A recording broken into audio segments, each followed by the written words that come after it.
welcome back to another episode. Today we have Jack Storms with us. So welcome to the show, man. Hey, how you doing? Thanks for having me. Of course, man. So if you can just start us off, tell us a little bit more about you and what you do.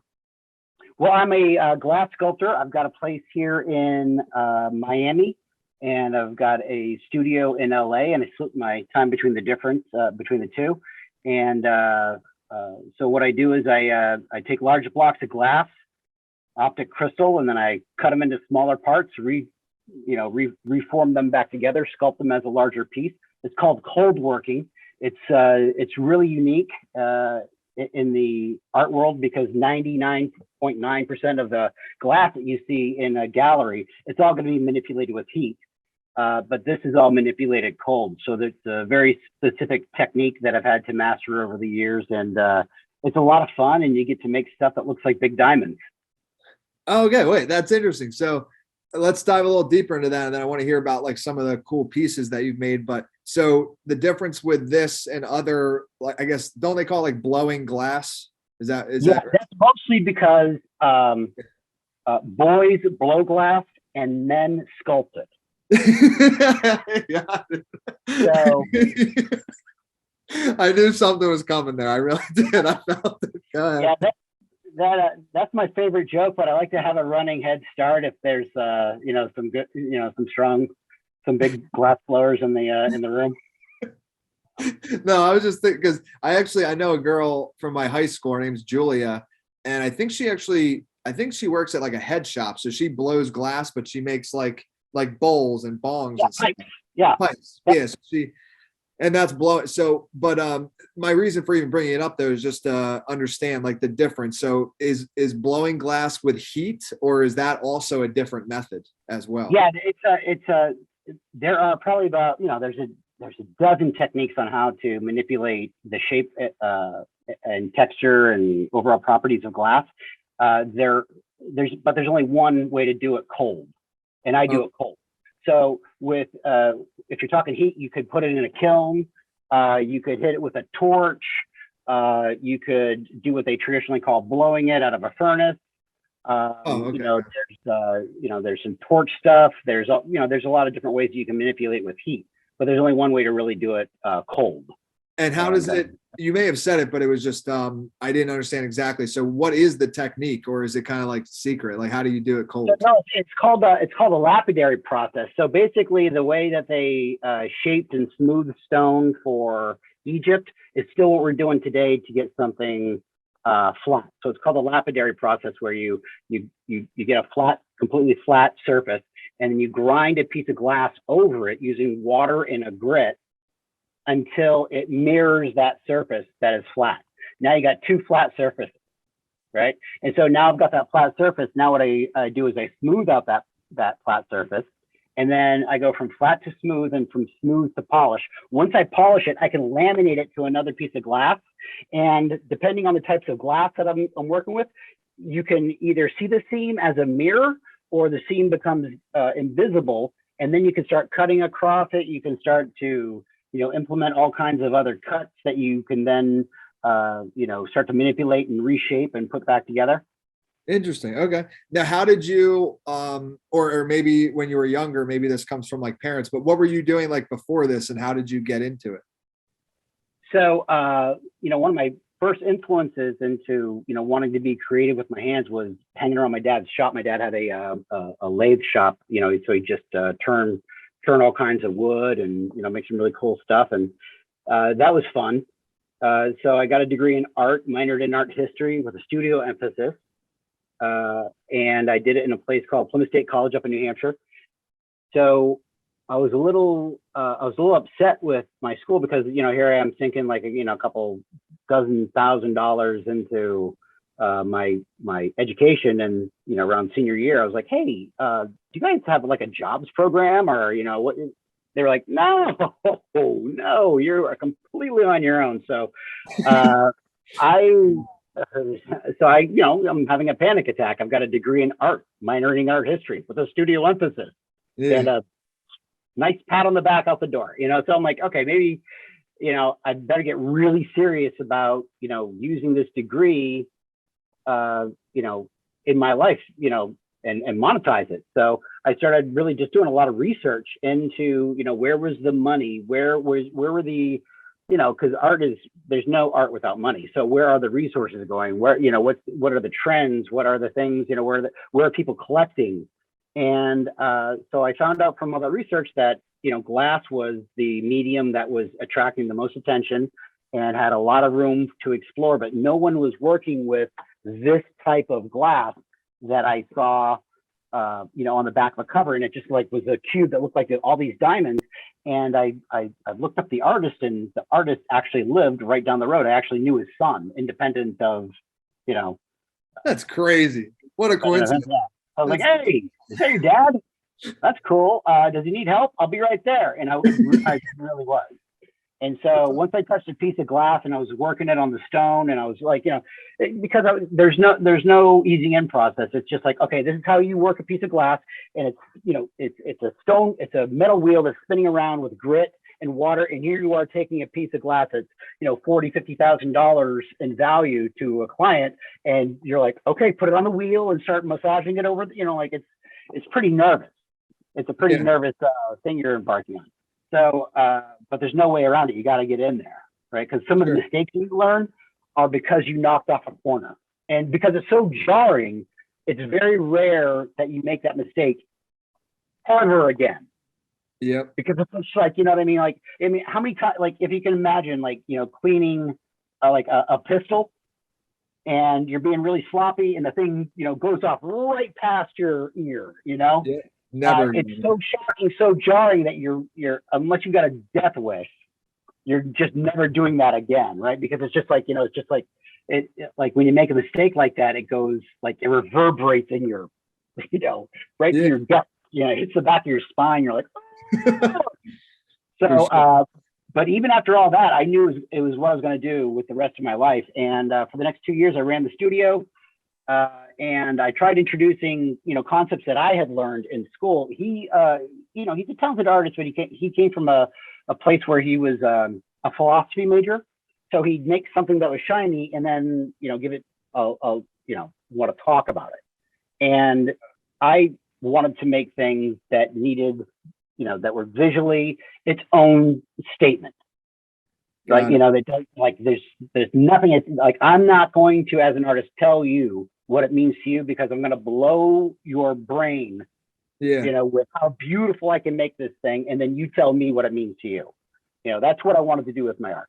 So I wanted to incorporate the natural ratio into things, and I wanted to invent a lathe, and I wanted to do all these things. And he just, like, he had an aesthetic and he had a path. And at some point, I just got the urge to really go out there and make my way. So after 2 years, I started my own studio, Stormwater Studio. And first thing I did is I, made that lathe. So now I can turn bottles, and I can turn beautiful eggs, and I can just create, some really beautiful vase shapes, amphoras. I can really, like, play around with the positioning of the pieces that I put on the lathe and come up with some really beautiful abstract pieces, but no one on the planet's doing that. So it's very rare in the art world where you can say that you are unique. No one does what you do, because everybody plays off each other. It's natural. That's why there's 3 great masters of Impressionism. There's Monet, Manet, and Cezanne. Well, which guy was knocking the other one off?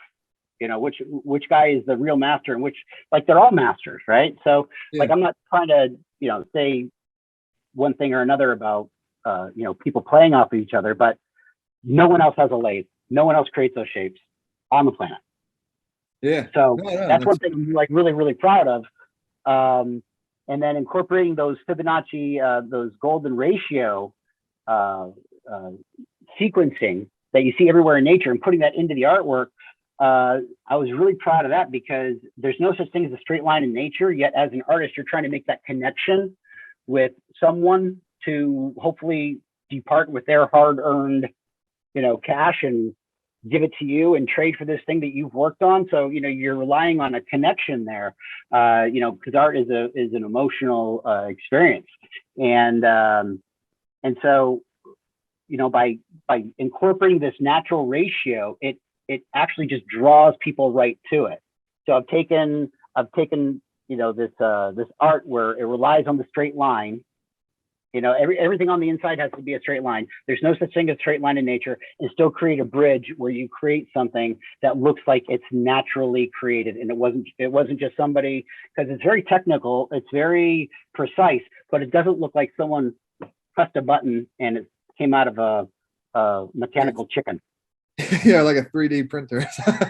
Yeah. I was picturing doing the egg. So, yeah. What came first, the chicken or the? So for me, that was like a really, those are two, technical achievements that I really came up with that I was really proud of, and I still enjoy playing with those things today. God, no, dude, that's awesome. So, question for you, because we were talking about NFTs very briefly before. Are you considering, like, is that what you're kind of looking at a little bit? Is maybe turning some of these into NFTs or? Oh, absolutely. I think the NFT market is under some stress right now, and a lot of the stuff I saw coming, in my opinion, it's just me talking, but you're not really setting up a good, platform when you've got a no-name artist that no one knows, that is backed by a bunch of VCs that go and push it and push it and push it and push it and push it, and that's the greater fool sales theory. And then expect there to be a vibrant marketplace, and that's what I think we see with Bored Apes. That's what I think we see with a bunch of this other stuff that it's just been too much too fast.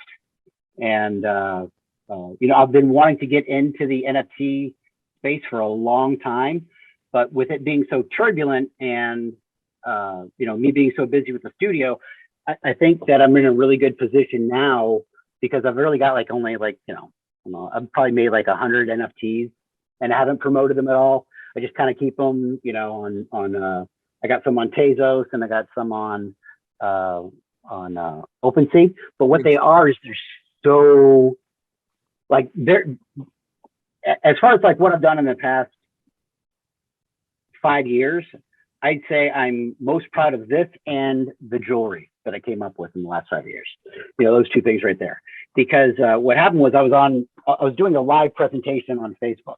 And so what I usually do, Facebook gives me like a 2-hour block where I can put something on a pedestal, line up my camera, and then just walk away and let someone see that there's a live feed going on, and they get to see this, picture of a piece turning at a 1 minute on a pedestal. Yeah. On a rotating base, right? So it's just sitting there and just, enjoy it, relax. So I was getting all that set up, and I actually hit the Kaleidoscope filter. And I was like, oh, I saw it on my screen. Everybody saw it on their screen. Everybody started freaking out, wondering what the heck they were looking at. I was freaking out, but I killed the feed immediately because I was like, I want to play with this, because it was the most beautiful thing I'd ever seen represented of my art that I'd ever seen on a screen. So in real life, when I take a photo or a picture or any kind of video, the eyeball is always supreme, because it's there's two orbs, right? So you get a real, by definition you get 3D, right? But when you take a regular picture, a flat picture, that's like the palest reflection of what that piece looks like in real life. Right. So I'm not used to seeing something on the camera face, on the camera screen, that actually blows away what I'm looking at in real life. But when I hit that Kaleidoscope filter, it was just like the most beautiful thing I'd ever seen represented of my work on the screen before. And what's really crazy is they sync up to EMD music. They're if you just sit there and watch them, there's just no other Kaleidoscope out there like it. Yeah. Because the material counts. What are you using for material for the Kaleidoscope? And I've got one of my pieces, right, for the Kaleidoscope. Yeah. And then it's reflecting light. It's casting colored shadow. It's refracting, and all those refractions, those cast colored shadows, those reflections, those are all being pulled into the Kaleidoscope generator, and it's just becoming like this big, huge mandala churn of they really need epilepsy warnings in front. You know what I mean? I love that stuff. Like, did you ever see that? Remember when in Japan they had that cartoon that caused epilepsy? I don't, but I've heard the story. I know It's you're like, talking. it's like almost urban myth, right? Yeah. So when I first heard about that contemporaneously, I looked for that thing forever because I was like, all right, let's see the magic. Let's Yeah.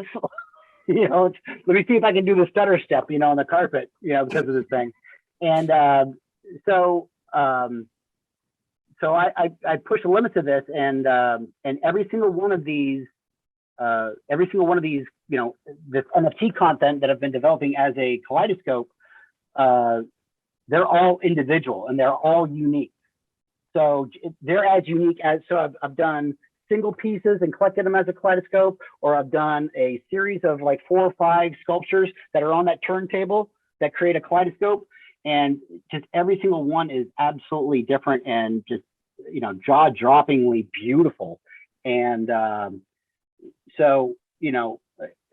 but I think that's the old model. What I'm going to do, I think now in the future, is I'm going to just do those for fun, and then start really pairing my NFTs so there's a physical piece backed by it. Yeah. Right? Because I think right now is I think there are people that are still interested in the platform, still interested in the technology, still interested in the potential of it.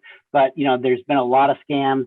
There's been a lot of quick, easy money, and so as an established artist that actually has some real intrinsic value behind what I'm doing, I figured that this is the right time to really come in and For sure. and push and push what I'm doing with the NFTs a little bit more this year. Definitely. Yeah. I like that, having the physical thing backed by it. Just curious, if not, no worries. But if it's convenient, do you actually have, I'm not asking you to set up the spinning thing, but do you have like any of your pieces nearby that you could? Yeah. I think that'd be cool, because I'll put this up on YouTube actually, so people can see it. And for the audio listeners, you're missing out. So you won't get to see it. Let's see what we got here.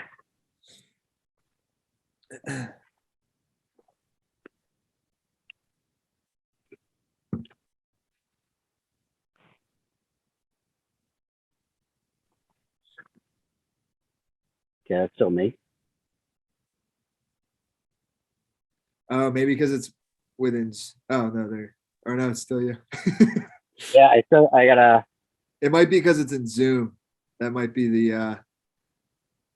Oh no! There we go. Oh wow, that's sick.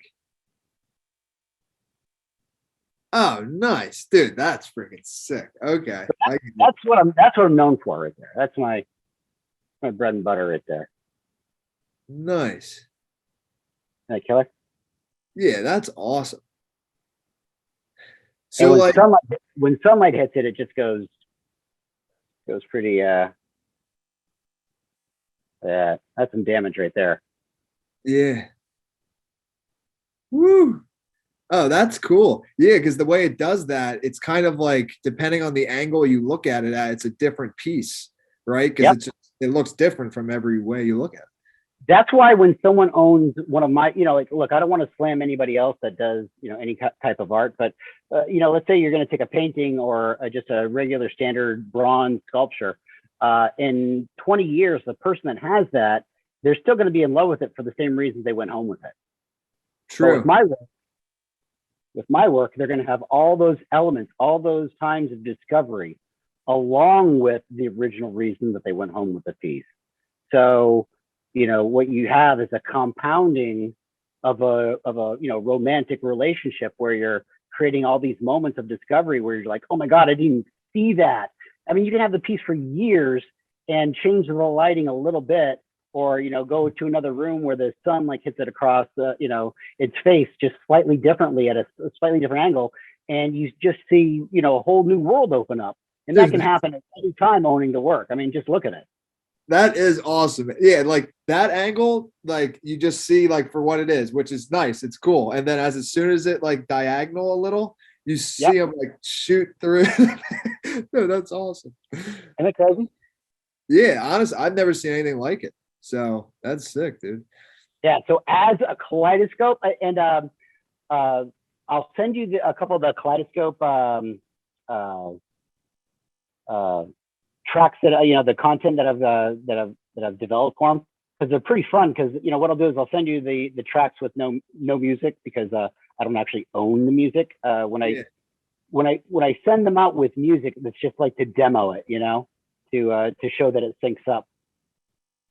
Dude, that's so how much, and we may have talked about it before. How long does one of those take you? Is this like 2 to 3 months for this type of piece or something? Yeah, it takes about 2 to 3 months. But what I'm always doing is I'm always doing the preps for the next piece. So when I take an order, I'm usually like, I could even be 2 weeks away from finishing a piece that normally would take 2 months, because I've gotten all the prep work done on a lot of these pieces right here. That is cool. And I'm just like, how much do one of those go for? Like a round? I'm sure. I think this guy's about 15,000. 15,000? Gotcha. Yeah. Makes sense, dude. It's friggin' amazing. Honestly, it's a lifetime, interactive piece of art that it just, like I said, it just never stops. It never stops tweaking the eye. It never stops pulling you in. It never stops demanding your attention. No matter what's going on in the world, this thing's always just saying, hey, enough with you.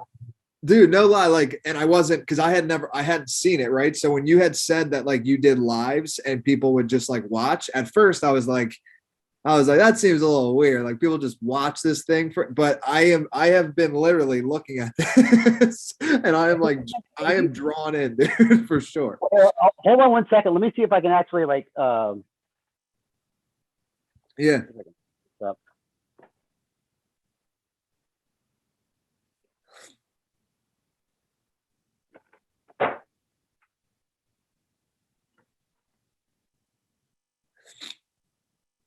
This is cool too, dude. This is like the first like truly like interactive podcast I've ever had. Like, this is pretty cool. Yeah, if you want the real interactive experience, you guys you want to do the studio tour? I'll walk through the studio, show you guys everything I do.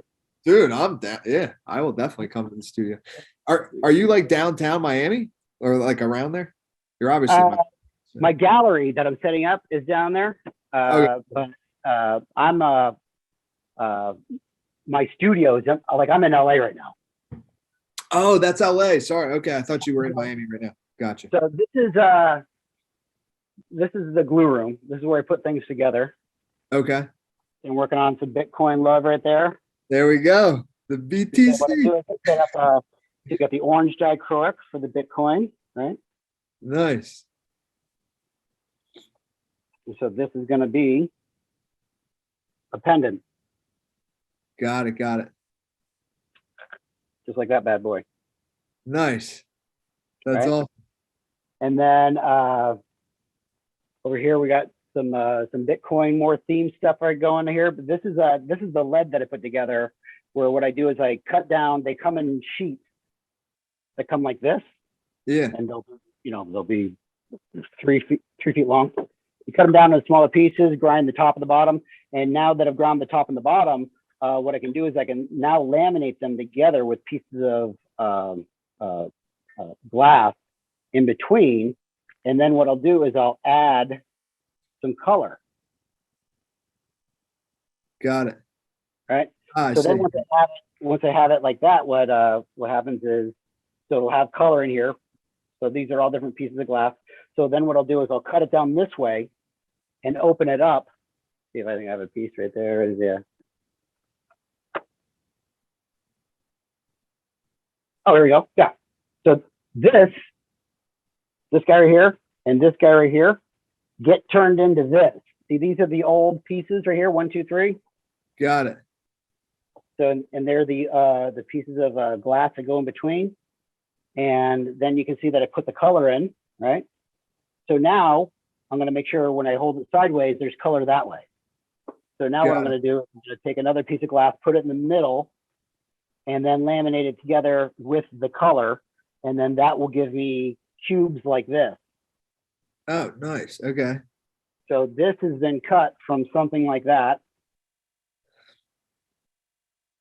Yeah. So you actually have the old pattern right there, see? Yeah. Let's pull from there. So what I'll do is I get a whole bunch of chips. And then once I've got a whole bunch of chips, I'll start to see, this doesn't all come from the same log. These are from 2 different logs right here. And then I've got all these from all these other different logs. So I'm always coming up with new cut patterns, with new color patterns. See, these are all new right here. And this right here is going to be one of my new cores. Nice. Yeah, that stuff's awesome, man. What's on the wall opposite of you? Right, I see like designs on the wall. What's that stuff? Like on the other side? If you, yeah, that. Or no, that's just your thing. I thought maybe those were big pieces of glass or something. I was like, that looks sick. No, but what I do is I when I get inspired, like I've got notes all the way around here. You know what I mean? All this stuff is like, you know, formulas and nice. how long, you know, just all kinds of crazy stuff. So when I get inspired, I'll start, you know, just drawing wherever the hell I am. Well, those formulas. So college wasn't a complete waste, right? Not a complete waste. It was up there though, you know, because there was really probably about like 10 classes. I dropped out of college, so I feel it. So this is where I do most of the damage. This is a casting table. So this is where I'll put down a whole bunch of pieces face down on this casting table, and then I'll put a ring around them, and then I'll pour plaster in. And what that does is that fixes the pieces flat against here. And then what it does is they get fixed in this plaster right here, right? So now what I can do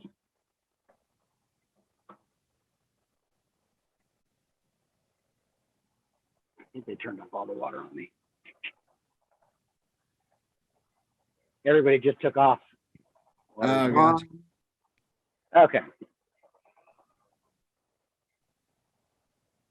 Got water. So now this is a grit table right here.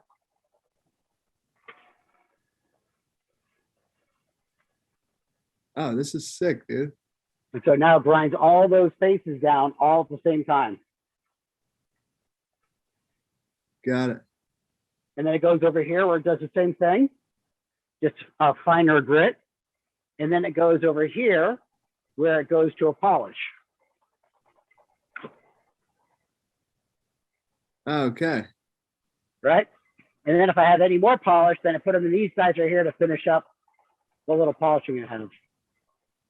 So this is where I do all my hand shaping, all my hand sculpting, you know, because not everything's flat. There's a lot of exterior bevels. Same thing there. That's the hand polish. This is that metal wheel that I was talking about that you have to put on those really expensive pieces, and it's, you know, it's freaking metal, and it's turning around, and it's just grit and water, and you're just sitting there, you know. Still, even to this day, I know that it's not a big deal to put it on there, but I still get a little nervous when I do it. This is where I cut all the pieces apart into smaller pieces. This is an example of some of the bigger glass that we get in. That's about like 85 pounds right there, all that glass. It's 4 inches thick, 22 inches across, and it was as big as this table as far as its length, but I've been chopping down on it for quite a while. Yeah. Slowly but surely getting into smaller pieces. And so, again, this is where we do more grinding. We do fine cutting right there. Big black dog walking around all nervous all the time. That's awesome. And this is where we grind everything down on the, this is what we call a Blanchard grinder. So this face right here is completely flat, you know, with all the circles on it. And then this head comes down and makes this surface flat as well. So it's called a flat to flat surface. I'll flip it over once I've got this factory flattened, and then just trim up the bottom right there. Now I've got 2 factory surface faces that are parallel perpendicular. I can cut it down the middle, open them up like a sandwich, go back to grinding them, and now I've got 2 pieces that when I put them back together again, they're going to be uniform. So the rip comes right down the middle. This is for a piece that I'm doing called the Crow Mama. So this is only half of it, but this gets ground and polished and laminated up this way. And then there's going to be 2 more that go this way that make one whole cube. Yeah. That's a big gnarly piece. Got some jewelry pieces right here. Just a couple martinis I'm working on. Nice. Oh, I like that too. That's cool. Yeah, so. Dude, that's awesome, man. Yeah, definitely in Miami. That'd be cool to do like a live tour too. That's yeah, and that's just an example of how it never really looks as good as it does in real life. Because this thing's popping in real life and it looks like it's just very ho-hum. Yeah, there we go. Now some of the color's coming out. Yeah. We have the right angle on it, but the eye is just so much better at catching up this stuff. So this is a little repair we got going on here. But someone just went, oops. Oh no, somebody dropped it. Someone dropped it. So comes here to get fixed. And then this is one of the logs that I'm talking about that I'm always working on, that I cut this guy apart, inserted another piece and laminated it back together again. Now it's 5 inches across, 5 inches to the top, and then 10 inches in length. And now I'm going to start cutting it up into smaller pieces and reassembling it. Got it. And then here's some more Bitcoin before it goes together. Now, when somebody, how does that work? If somebody breaks it, do they pay you to fix it, or is it like lifetime warranty or something? Oh, they pay me to fix it. Okay, I would imagine so. Yeah, I would think so. Yeah, I would hope so, because what happened?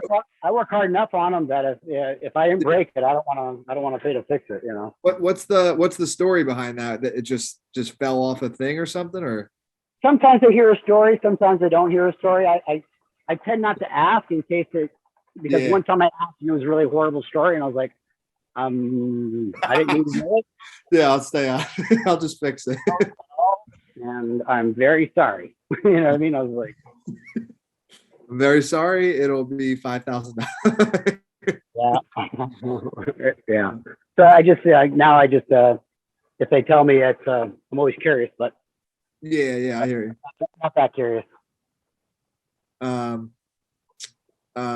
Okay, cool, man. So we should schedule something for Miami. Yeah, dude, that was really cool. I've never done an interview like that where we just like got to see the whole thing. So for the audio listeners, I just want to make sure, definitely go to YouTube to check it out as well, because for the audio, you're definitely not going to get the full experience. And yeah, man, anything else that we didn't cover that you want to share? I want to leave the floor to you, and then like website, it's like, where can people stay in contact? Yeah, everything's pretty much at Storms Jack.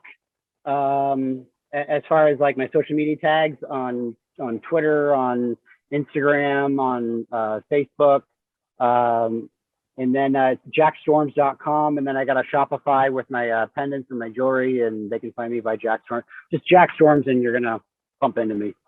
Okay, cool, man. Thank you again, dude. That was awesome. I appreciate you coming. Yeah, on. had a blast, man. Had a blast.